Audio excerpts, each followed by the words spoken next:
Hello, Internet. Happy Friday. So, good morning, good afternoon, good evening to everyone. Thanks for joining us here at Code It Live. I'm your host, Sam Basu, and it's Friday.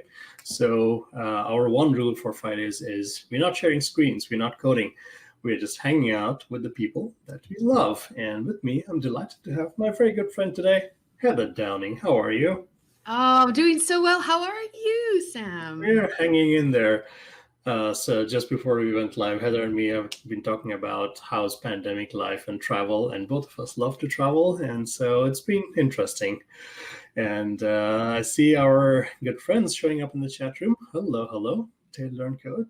Good morning, good afternoon, good evening. Yeah. So this is the chat show, and Heather and me are good friends. Actually, we love to travel to conferences and other things, and we love to hang out like in a hallway with a drink in hand, and none of that is happening.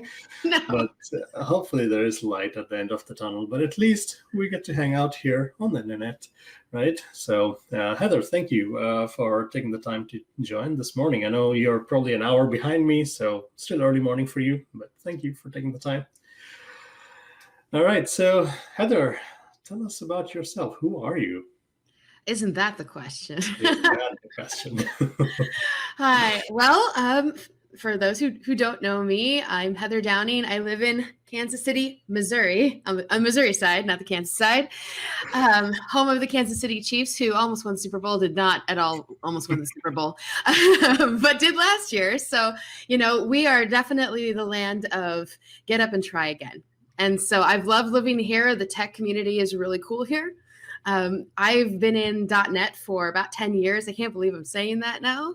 So much has changed just in that time. And let's see. I was a kind of a career changer. So I didn't code since I was a kid like all of you all. I definitely did it much later in life. So I started in my mid-20s. And now I get to talk to developers all over the world all the time. I can't believe this is my life. And I work right now for Octa, which is an identity management solution, and with a dash of cybersecurity like thrown in there. So I would say that the thing I do the most right now is probably create YouTube videos to teach people how we do a specific type of integration. But I'm definitely much more than my job. So let me know what questions you got. Yeah, and Chad is chiming in to say the tech community in Kansas City is pretty cool, which is true. And I mean, there are so many amazing folks we know. You all put together Kansas City Developer Conference, KCDC. And one of the questions we always ask is, it's not in Kansas. But yeah. It's not in Kansas. Yeah. If you ever want to know the boring reason why Kansas City is called Kansas City in Missouri, let me know, and I will buy your drink, and we can have a chat about that. Yeah, I used to go to. But another conference in the Midwest is called HTC Heartland Developer Conference, and it's actually in Omaha. But you land in Omaha, the airport, but to get to downtown, you actually have to go through Iowa. So there are these like little things around the borders that are sometimes fun. Yeah. So you said you've been doing .NET for 10 years now? Yes, 10 years. Can't believe it. We're all getting a little old at this point. I have my aching neck and other injuries to deal with, back problems. But anyways, we're hanging on there. It was funny. So one of our component suites for React and Angular for the work that I do, they have reached 100+ controls now, which they're celebrating. And I'm like, yeah, we have had 100+ controls in other frameworks for a decade now. All of these cool kids are just growing up, and I'm like, okay, I'm old. I'm just going to go back under my rock and just try to survive somehow. Yeah. But Heather, you're being just humble and modest because we love you. We love all that you do and how you speak and how you educate. So thanks for being who you are. So you obviously love Kansas City. Anything you don't like by any chance? About Kansas City? Yeah. Mm-hmm. You ready for this? What weather?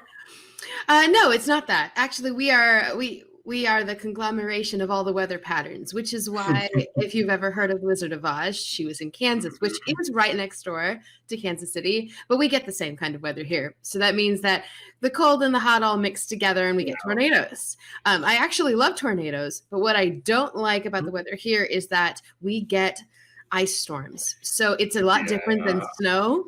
We get black ice, and then you just cannot drive on that. Doesn't matter how careful you are.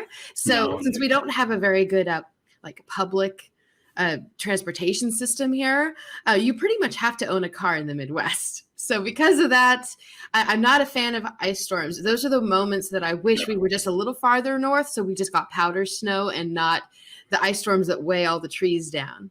That's the only thing I don't really like. I love the people here. The cost of living is amazing. It's green and beautiful in the spring. It's vibrant in the fall. It's a little too hot in the summer, but it's a little too hot everywhere in the summer. I feel like for me, I've got Nordic blood or something. I love winter.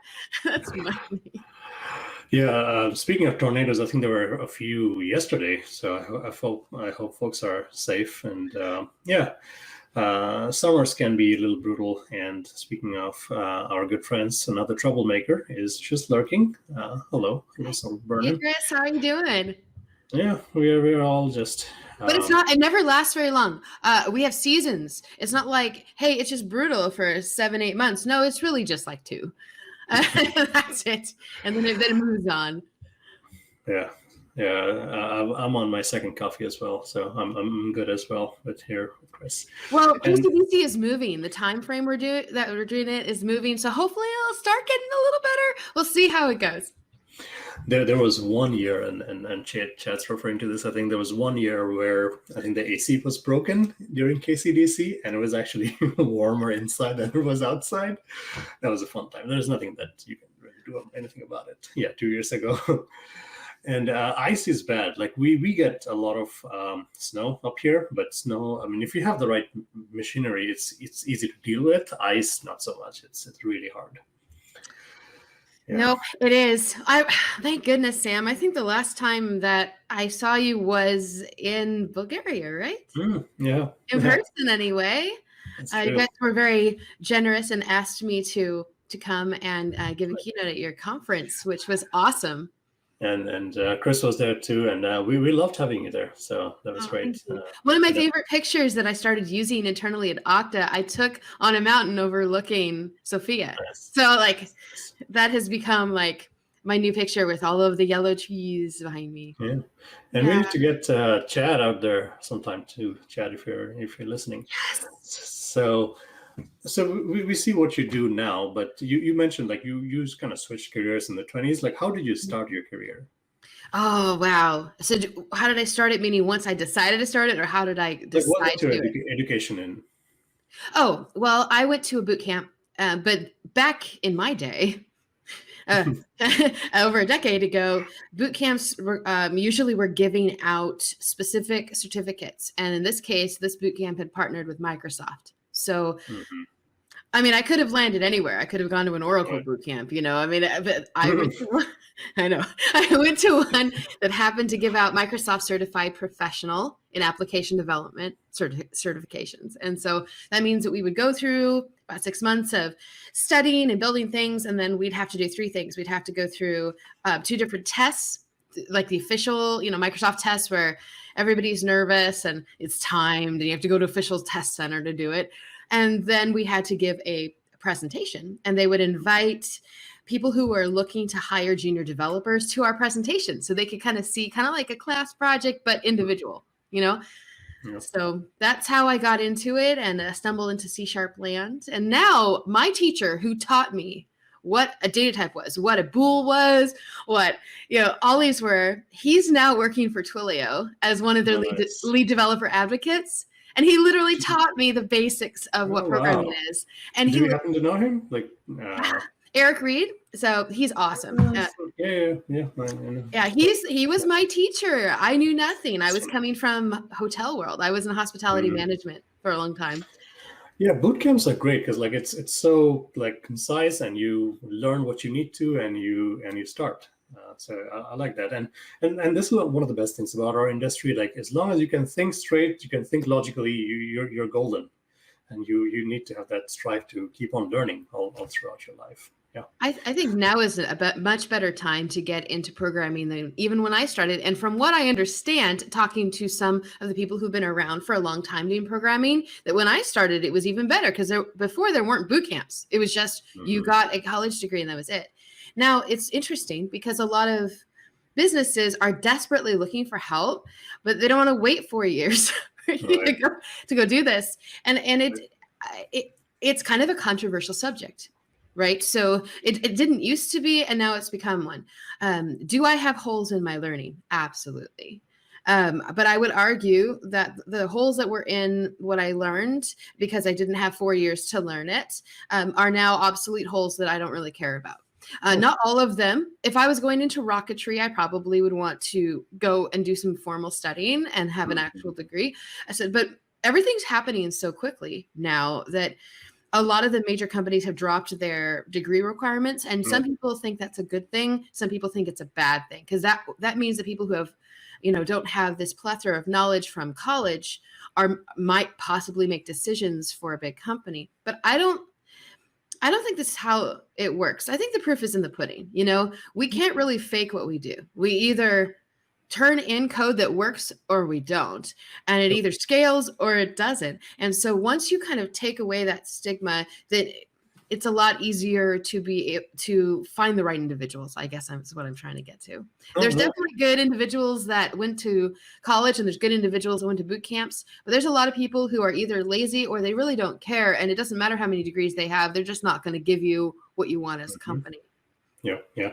And Chad's right. Like some of the things we learn in like 4-year things may be already obsolete by the time. Like it's all about what you're doing, what you're shipping, and how you're learning on the job. So no, I think you're on point. And it's all about how we adapt and how we learn. So you work at Octa. So and I want to kind of dive a little bit into this. Identity has become like a very big thing. So tell us a little bit about like, how did you start at Octa? What does identity mean to you today? The reason I'm at Octa is really all Lee Brandt's fault. I mean, we can just blame him for that right now. I remember we were at karaoke because that's something I do. I love singing karaoke, and whenever I'm in everybody's hometown or country, I will drag you to do that. That is something I love to do because doesn't matter if you mess up, right? You can just have fun. Yeah. And we were at karaoke one day, and he said, I actually think you'd be really great working at this company I'm at. And I was like, I don't really do like cybersecurity stuff. I'm the person who likes to build Alexa apps and .NET APIs. And he's like, we do that too, but it's specifically around this focus. And you would kind of know that a little bit from where you work too, Sam. Like, yes, you do what you kind of show integrations for what Progress is doing, right? But it's definitely different now for the world of .NET. There are teachers in a lot of different companies and a lot of different advocacies. So we don't just teach how to integrate with our product. It is about .NET in general or about your area in general. And so I said, well, I can help with the general part. And so I would say I wasn't super keen on doing this, to be very honest. I was like, I don't know if this is really my jam. But then I spent some time talking with Troy Hunt, and it was really hard to not get into it. I mean, I started developing a fascination, and this is something that I've discovered over the past several years, is that passion is kind of overrated. It's developed if you focus on something for a while and you continue to find something interesting about it. I think that I wasn't passionate about anything and identity when I started, but now I would say that I have a really healthy fascination because it is difficult. It is difficult. So now that I've been in it a couple of years, I still feel like I'm at the beginning stages in many respects, but I do understand being around a bunch of people who do it well. What are some things that nobody taught me when I was starting to build applications that I feel has been the case for 20 years, right? But we don't talk about it because we're too busy just trying to throw stuff at the wall.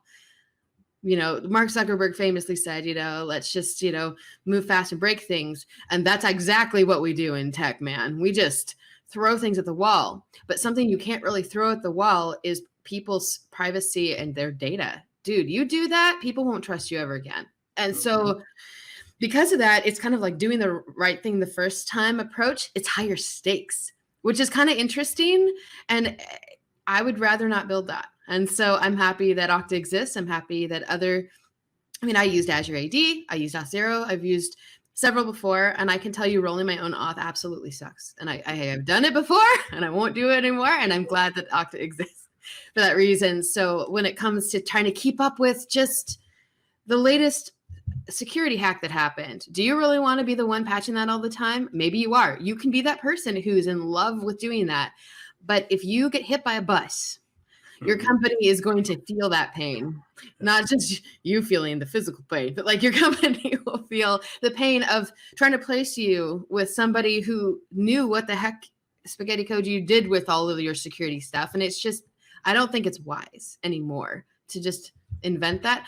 Some people would disagree with me, but I think in general, that's a very specialized area. Data security is huge. And so that's why I agreed. I don't want to reinvent a wheel that a few places do well.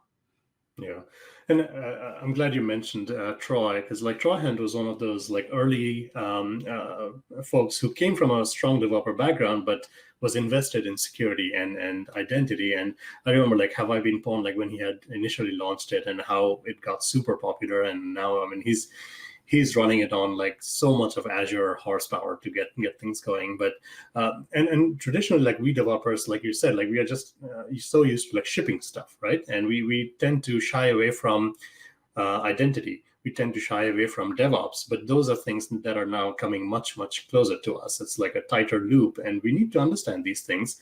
And even if not do it yourself, just understand how things are working, and then let the pros do it for you. Yeah, I think that the reason that there's bad security in the internet is because it's high stakes. So if you attempt it and get it wrong, it's like subconsciously you think, oh, well, if I try it and I do it wrong, then I will get way more judged and in trouble than if I just go, oh, I don't know, I thought it was secure already, you know? And that sounds kind of strange, but identity is something that I believe in the future you should just take with you. I don't think you should ever leave your identity up to the company or website that you're visiting.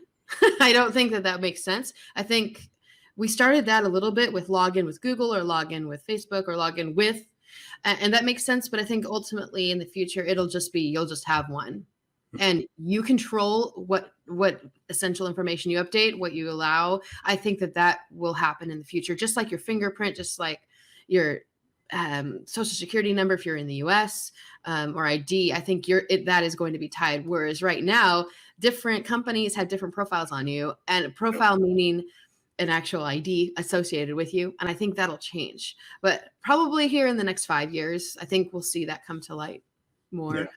Where that way you won't feel so much lack of control. Because I hate that. I hate the idea that someone's messing around with my stuff, right? And this way you can at least go directly to the source and they never have it. Right. Yeah. And I've enjoyed like what the Octa mission is to make like users feel safe, no matter what be the technology. Like you carry your identity, like you said. And you folks had small news about Auth0 a while back. So now you're this gigantic thing that does identity all through, right? You mean Auth0? Yeah. No, the merger is what I'm talking about. Oh, I can't comment on that at this time. But yes, it is starting. That's correct. Yeah. No, that's very exciting. So like you are a developer advocate, right? So you clearly enjoy this role. You speak all over the world. So what are some of the most exciting parts of what you do, and what are some challenges? Oh man, no day is ever the same. So if you get bored with what project you were working on, like for example, I worked for a while for an insurance company, and that was mind-numbing work. It doesn't mean that that's bad work. Some people absolutely find the thing about it that they like. I didn't, because I was doing the same thing all the time, and I started thinking I could automate this and leave the room and nobody would know that I left the room. And so I think after a while, it's just not challenging. And this is an overwhelming fire hose of challenges. So I didn't know anything about, for example, gRPC. And then that came up as a question from one of our clients that the internal team support team didn't know about. And they asked engineering, and engineering goes, I don't know, ask the advocates, maybe they have an article they wrote on it. And so I got paid to research how to integrate with that. And then I wrote an article on it, kind of a thing. And so I would say that I have a very broad exposure to my community's experiences with our product, but also just what are you building in general right now? And I have a pretty good hand on that. So I like that I have different project samples all the time. And when we were traveling in the before times, I would go and visit different people in different places and see what kind of projects they were working on, but also how different their challenges were based on their demographics. So sometimes it was, I don't know how much people know about this, but I live here. I was born here in the United States. I take for granted that a lot of the commands that we write are in English in programming, whereas it takes some people a little bit longer because not only are they learning English or it's broken, they're also learning programming, and the meaning behind each of the keywords of what they're doing is also in a language that is foreign to them. So I started really having appreciation for why Microsoft is in their position that they are, because they have templating that works really well out of the box. You just click a few things and some of the scaffolding comes up. Helps someone who is not a native English speaker a lot. And so then we started getting into that. I mean, we're looking at hopefully launching a Visual Studio plugin here soon. I'm so excited, and I know I'm excited because making things easier. It's been such a. Why would I not love this? I mean, I get to learn, and it's okay for me to say I don't know, and then go research it and then write about it. I mean, that's the best job ever. Yeah. No, that's well said. It's a lot about like context switching and realizing that every day might be different. You might be diving into something else tomorrow, and it is eye opening, like you said, when you look at how many different backgrounds developers are coming to and the kind of things they're building with your stuff. It's fascinating to just kind of sit down with the customer and see what they're doing. So yeah, that's very exciting. What if anything, like, do you find yourself to be like super passionate about in terms of developer advocacy? Like, do you want to keep speaking all your life? Do you want to like to write, or what is that thing that really excites you? Oh man. So there's a difference between your talent and what excites you, right? Because you can be talented at something and be used to it. Or you could be not good at something and really want to do it, right? So when it comes to the value versus personal reward, I think those are two things. I do think that the last 2 years before the pandemic were like this perfect merging of where my natural talent to speak publicly came into something that I was really interested in, and that was like how to boil down very technically complex subjects into something that I could explain to a 10-year-old. And I'm not talking down to people. It's just, we make things needlessly complicated. We are Lego developers now. I don't know if you know this. You're a Lego developer. Congratulations. But we are putting so many pieces together to build the house. Why would you spend ages learning how to build a brick? It doesn't make a lot of sense unless you're really into bricks. Right. And that's okay. Go work for MIT or go work for the company that's building the brick. But because of that, I've noticed that there's an assumption that, oh, well, developers can just figure it out. Here's the docs for it. And there's no samples. There's no walkthrough. There's none of it. And I think that our brains just get overloaded with too many things, too many contexts that are being switched. So that's my talent, is taking something really complex and boiling it down. Something that I'm really interested in, though, is getting to the way that humans work with each other in a very non-human environment like tech, because we are the reason that tech fails, like almost every time. We either made a bad call, we were in a rush, we just took someone at their word and we didn't actually do our due diligence, and we blame people that didn't have safety nets set up so they were afraid to fail. So they just, did the best that they could, but they were on very little sleep. So I think a lot of the large scale problems that have happened are all around the human being. So I think that that's just a big fascination for me. And so that's why I've started talking a little bit more about teams and how they work together. And later on, I'm going to start getting into how the bad actors think and approach things as well. I'm really interested in a lot of YouTubers that scam the scammers, for the scam calls and how that works with like hackers.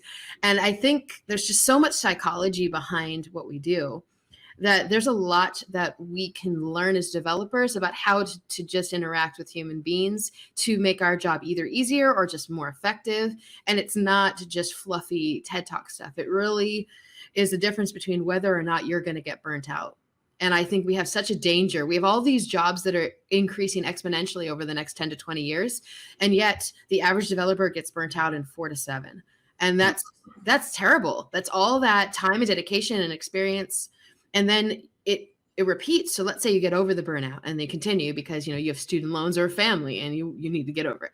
So you find a new way to like refresh yourself and get into it. Then you burn out again because of how much demand there is in the industry to, function and be, somebody who hustles 80 hours a week at something, and you burn out again. And so this is something that hasn't been studied yet because it's a newer field where every company is a software company now. So I think I will probably write a book about this specifically, but I've never written a book in my life. I only started writing in a blog because Octa asked me to. So I'm not terrific at writing, but if there's anything I've learned is that if something scares me, I should run towards it. So what scares me is that people can read this book and go, what was that? So that means I have to make it really good. And so that's my latest, I suppose, passion project. That's all very well said. And they say like you write a book once, like that's not a mistake you want to repeat because it takes a lot of time. But otherwise, like you should absolutely do it. It is quite an experience. No, and so Chris is talking about not being, and this is exactly the point. Like this is the imposter syndrome. The effort that you're going to put in writing the book means that somebody's going to, excuse me, like benefit from just your story, your experience. So yeah, I think Chris, go write a book. And, please go write the book. I'll read it. And here's something I've learned is that you have to give yourself permission to fail. So write the book and make it an ebook. Like you don't have to go to the publishing process. Just write an ebook and then only give it to a couple of people. Yeah. Like don't make it public yet. Just give it to a couple of people. And if they're really like, this is great, but blah, okay. So then either try again or don't release it. So there's like a safety in that step. Yeah.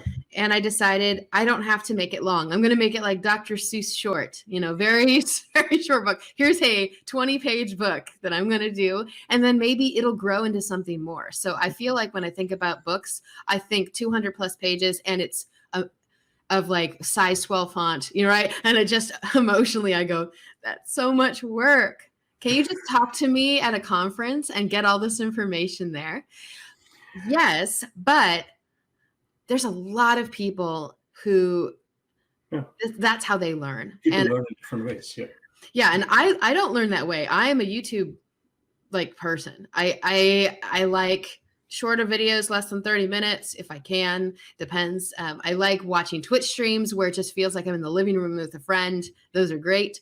And there's a lot of people that are in the generation after me and Gen Z that also feel that way. However, there's still a lot of people who listen to Audible and still a lot of people who read physical books and want a book on their shelf. And so I would miss those people. Yeah, I mean, it's an experience. I mean, you should do it once. And again, you're reaching, like you said, like reaching a different audience, and it's an experience. Yes. I wrote a 400-page thing about a decade back, and it was like obsolete the day it landed, but again, I did it. So right. So maybe that's a lesson for you is that maybe the next book you write, which I'm sure you will one day, will be evergreen or a little bit more evergreen for at least the 5 to 10 years you're in. Yeah. Yeah, and something you mentioned earlier when you like it's all about humans. That resonates a lot, and then how we talk to our fellow developers. And then there's a balancing act, right? So we are often speaking to folks who do very much the same things that we do. So while we cannot like oversimplify things because they're as kind of intelligent as we are, but it makes sense to kind of try to boil down some of the simple things, because sometimes like we don't realize that there are folks coming into this industry, and if we are always talking about the highest level bricks, we are not laying the foundation. We're not making it easy for somebody to, like, it's a walled garden, so we need to make it easy for everybody to come in. And some of your most complex problems that you've solved are very industry specific too. Mm-hmm. So there's something that I've done for, let's see, what's a good example? Probably for an industry that we were solving specific problems with handling levels of energy and meters that were going to houses. You will have a lot of very specific algorithms that you developed or you worked on that you can't pick up and move. There's a company in Kansas City called Cerner, and they are a very large data manager of hospital data, patient data. And they have their own proprietary versions of JavaScript frameworks. And people will spend a long time building these components, for their software. And then let's say they have to move because of family reasons, someone died, whatever.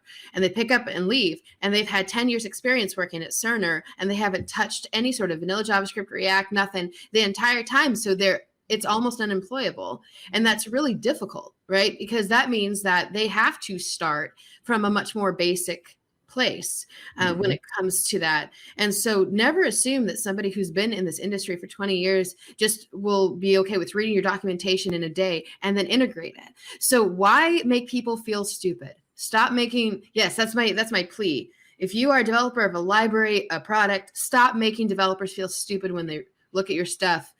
Let them be exhausted and look at how to integrate your product and still be able to do it. Yeah, well said.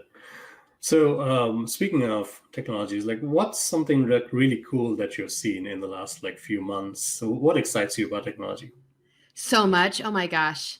I kind of don't even want to say it, because if I say it, then I'm going to be pegged as that person who's not realistic, Give us a couple. Give us a couple then. Okay. I really like what Starlink is doing. I'm moving and I will be on the fringe edge of the metro. And so, I've got one option instead of the 5 I have right now for internet. And I love that Starlink is an option that's going to be for everybody. It may not be as crazy fast, but it'll be available anywhere. Even during a freaking rainstorm, you can get internet, right? And so it won't be tied to your electrical grid. You won't have the same kinds of problems. You could be battery operated or just with a generator, and you could still get internet. I mean, that's really very what I would consider useful tech that I'm excited about. Who's not excited about SpaceX? I mean, I'm so over the moon with all of that. And when it comes to I'm really into fintech right now, though. So I'm really into financial stuff because I was terrible with my money growing up, and I'm terrible basically up until a few years ago. So I was definitely mismanaging my salary and had lots of debt. And now I'm out of debt and I'm buying a house, and I'm just so excited. I've never had that happen, but there's a lot of things that overwhelm, right? And so the amount of help for new homeowners with Lemonade is one of them that came out, that I was able to get an entire homeowners insurance without talking to a person. And it actually just analyzed, any fires that had happened in the past, 20 years in the area, to get a much more accurate idea and lower the rates. I mean, we're just doing so much more to help people. That's really cool. But in terms of super geeky gadget stuff, oh man. I was going to ask about that. What's your favorite gadget these days? An Oculus Quest 2. Bar none. Nice. Bar none. This thing is amazing. Everybody should have one. It was $300. If you're a dev, you probably can afford it. Not saying you can, but you probably can. And you should definitely use this. I mean, I used the original Oculus when it came out. That thing was a couple grand. And the fact that we've been able to take that and make it super inexpensive, and it's so realistic. I played Myst on this thing. And completely in a VR space, and that was awesome. But I mean, that has got to be the one that don't count Facebook out, man. The best thing they did was to acquire Oculus. Yeah, I still have the original, no, actually the Quest, not the Quest 2, and it's still great. But I know all of the cool things they did with the 2, and I'm waiting to get our kid kind of introduced. Like he's 5, he just cannot wrap his brains around what AR is yet, but someday soon he will, and I'm excited. Yeah. So we talked a lot about your work. What do you do outside of work? Like, how do you relax? What's your relax? How do your how does your work-life balance look like? What is work-life balance? That's a good question, right? So I learned during this pandemic that everybody has a different season in their life that they do something for a while, right? And I think my heart just I'm a human that loves to wander. I love to travel and I love to explore. It's not exhausting for me. It's part of what wakes me up. And so it was hard to be home the whole time. Even like for a while, for example, I spent the past half a year fostering huskies because I knew that they would get my butt out of the chair and that I'd have to exercise them and we'd have to go for a run. And so I did that for a while. But what I actually ended up doing, and I will do even as the world opens up, is I love going to a place for a day with no plan. And so just getting in the car and going somewhere that looks cool on the map and going with no plan, which sounds really scary if you're by yourself. And what happens if you get hurt? What happens if you run out of gas? That's part of the experience. I mean, I suppose that makes me a true nomad. I really love doing that. And over this past year, I mean, I finally got to see Horseshoe Bend, which is in Arizona. It's an amazing place. Everybody should go. I was able to go through my first canyon, the slot canyon with like the sun shining. It was so cool. I mean, I've been hiking in Colorado. I've been hiking in Colorado. I finally got to see Glacier National Park in Montana, and that is a phenomenal place to be. So I finally got outside a lot more, even though I'm a little fluffy. I've got my COVID 20 or so, hanging around. I still wanted to go. And so that's definitely something that I obsessively do. Even during the day, like when I take a break, I get in my car and I drive just around the city. So I am a person who my feet need to go forward. And that means that I'm someone who, as much as I love my desk setup here, I would be happiest with a laptop being lost somewhere in Bulgaria. Well said. Well said. Mm-hmm. What about food? Anything you're into? Any cuisine you're into? Yes, thank you for asking. So I because I was always on the go, I was like, it takes so long to cook, and I was the person who was like the fast food grabber, just because of the convenience, not because I was like really interested in fast food. It was more I want something quickly. Well, this has taught me to slow down a little bit, and I've started watching a YouTuber who never speaks. She just puts words on a screen, and you can just see her hands moving, and she puts together bento boxes for her husband and her daughter every day.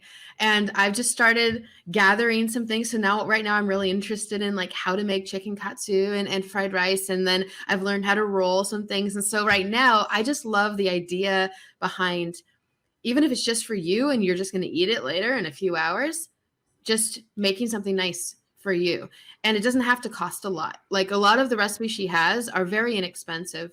She is from Japan, living in Canada, and she has millions of people watching her now and just doing this. And I just thought it was so cool to do. So one of the first things I did when I got told that I got I got a contract on a house is I made myself a little bento box and then went down by the lake and ate it right after I had talked to my realtor, and it was super nice. And it actually doesn't take much longer to do some of these things than if you were to get up, get dressed, get in your car, then go to a fast food place, or if you don't have a car, walk and then wait for them to make it and then walk back. Really, at the end of the day, you probably could have made it for yourself, and then you'd have a sense of accomplishment.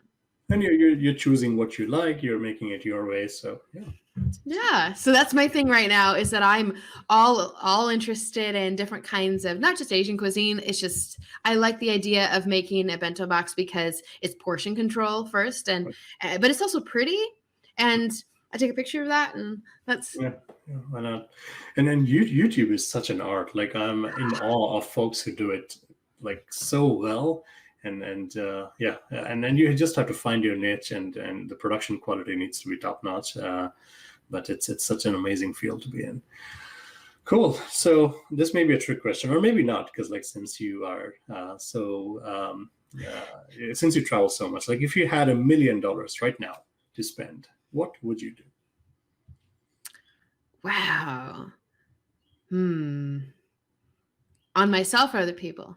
Doesn't matter. It's your money. Oh goodness. Well, I mean, if I had $1 million, I'd put it in the bank and then with draw about 4% on average per year, that it would never run out, and I could just retire on that. But if that's what I would do, because I should do that. If I had it and I wasn't allowed to do like the retirement thing and just a lot more fun, I would go to Bali and I would build a house, because right now the Balinese people are in a lot of trouble economically. And you can build a house there for like maybe $30,000. And that would be a great part of it. And you would help that economy there. And then I would, like rent it out to people, whoever wanted to stay there. Then I would take the other part and I would definitely throw it at Kids for Tech programs, specifically trying to get minorities and women into it, because we just don't have enough funding there. And it definitely needs to be thrown at that. But yeah, I have a heart for Balinese people. I mean, they have it pretty difficult right now, and they're trying to figure out ways to get people to come back. Lots of other island nations too, but they specifically have a lot of capable people that aren't working. And I know that we have this problem too, but we're America, and we honestly can pull ourselves up by our bootstraps eventually. They have it a lot harder there. And so, yeah. Yep. Yeah, that's very kind of you, and very conscious of you to understand what's going on in different parts of the world. But you have to. Yeah. Like, I think you have to get out of Kansas or Missouri, in my case. Get out and see the way things are. You have no idea how good we have it until you travel. That's true. It's very true. Or you could just have your house blown away and you land somewhere else. Mm-hmm. Probably not a happy story if you care for the house. But wizardry doesn't translate sometimes to real life. But Chris is saying student loan debt. That's I mean, we all have our unique challenges and things that we could use help with, but it's really it kind of lets you take a step back and understand the challenges that other people have all around the world, and it's kind of that you want to share. So what about the next year of your life? What is something you're really looking forward to?